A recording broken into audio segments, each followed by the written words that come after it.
The tear was different. Not like rain on earth running down his cheek, but a perfect sphere suspended inches from his face. Marcus stared at it, mesmerized by its tiny perfection. First time, huh? Dr. Chen floated toward him, her silver-streaked hair forming a halo in the station's dim light. They didn't mention this in training. Marcus whispered, afraid movement might disperse the floating droplet. The crying game, that's what we call it up here. She smiled, her eyes crinkling at the corners. Everyone breaks eventually. Space has a way of squeezing emotions out of you. Marcus wanted to wipe the tear away, embarrassed, but something about its weightless beauty stopped him. It's strange, he said, watching the tear rotate slowly, catching the light from Earth visible through the viewport. On Earth, tears fall, they're gone. Here they just stay. Like memories, nothing falls away in space, nothing disappears. Marcus nodded, transfixed by this small, floating part of himself. Marcus watched as Dr. Chen extended her finger toward his tear, gently nudging it. The droplet broke into smaller spheres, each catching light like tiny planets. They follow you, she said, like ghosts, memories of Earth's gravity. He tried to laugh, but the sound came hollow. Is that why I feel so untethered, like I'm not just floating physically? The body adapts faster than the mind. Dr. Chen's voice softened. Your bones know they're in space, your heart knows, but something deeper still expects the pull downward. Marcus reached for the tears, watching them dance away from his fingers. Back home, emotions have weight, he said. They sink or they lift. Here. Here they just are, she finished, neither rising nor falling. Through the viewport, Earth rotated slowly, impossibly distant. Marcus felt another tear form, joining the constellation of the first. Some never get used to it, Dr. Chen said, the ghosts of gravity. The quiet crept in around day 7, like a film settling over reality. Marcus noticed it first in the silences between radio transmissions, then in the empty corners of his own thoughts. I can't seem to focus anymore. He admitted to Dr. Chen during their scheduled check-in. His collection of floating tears had grown.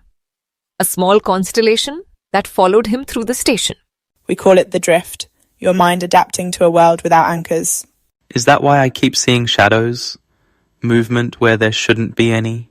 The brain craves patterns, even in emptiness. She studied him carefully. Some astronauts report heightened sensitivity, others a kind of emotional flatness. Marcus pressed his palm against the viewport glass, watching Earth rotate. I feel everything and nothing. He whispered. Like I'm becoming a ghost too. Not a ghost. Dr. Chen corrected. Just human, learning a new way to exist. The quiet isn't madness, Marcus, it's transformation. The EKG display flickered as Marcus removed the electrodes from his temples.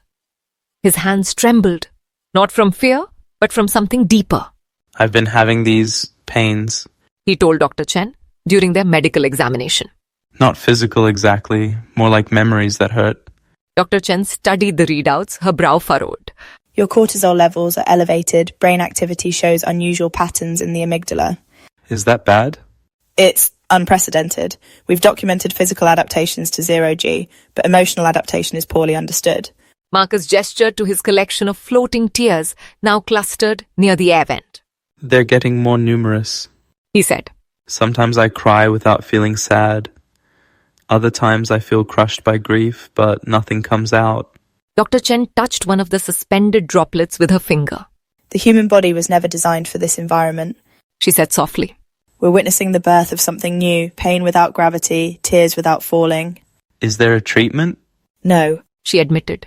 Only observation. You're pioneering emotional territory, Marcus.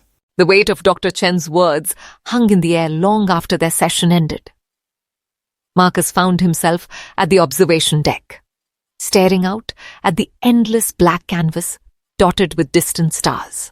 They're evolving, Commander Harding said, suddenly beside him. What is? Your emotions, your tears, they're adapting to this environment just like the rest of you. Marcus watched as another tear broke free, joining the constellation of droplets already floating nearby. Sometimes I feel less human. He admitted. Like I'm becoming something else. Harding nodded. The settlers who crossed oceans felt the same. The pioneers who moved west. Human emotion has always adapted to new frontiers. But what am I becoming? The next version of us. she said, touching one of his floating tears. Look at them. They're beautiful. They don't fall anymore. They orbit. They persist. Marcus reached out, letting his fingers pass through a cluster of tears. I used to think this was a malfunction. He whispered. Now I wonder if it's an upgrade. Marcus stood at the airlock, his hands trembling as he helped prepare the pod for the Mars transport. In 2 days, they would release it into the void with critical supplies for the colony. I don't think I'm going back. He said suddenly. Commander Harding looked up from her tablet. Earth or just this station? Either. Both. He let out a shaky breath. I think I belong out here now. Harding set down her work and floated closer. When I came up here 10 years ago, my husband said something I never forgot. He said crying might be the last truly human thing we have left. Not the tears themselves, but the need to shed them. Marcus watched as a cluster of his tears drifted between them, catching starlight, transforming it. Down there, tears fall and disappear. He whispered.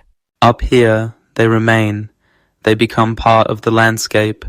Maybe we were always meant to cry among the stars. Harding nodded.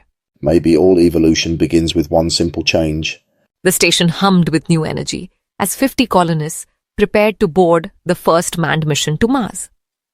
Marcus watched from the observation bay, his hand resting against the glass. Ready for your new life, astronaut Curtis? Harding appeared beside him, her smile warm. I still can't believe they approved my permanent transfer request. Your research on emotional adaptation in space was compelling. She followed his gaze to the massive transport ship. Your floating tears theory is already changing our psychological protocols. Marcus nodded, watching as his reflection blurred with the stars beyond. They're saying we're the first wave of a new kind of human, not just visitors anymore. Is that what we are, evolved? I think we're just becoming who we were always meant to be. Marcus turned to face her. Not bound by the old ways of processing emotion. Harding extended her hand. Welcome to the future, Marcus. He took it, noticing how neither of them were crying. But somehow, they both understood.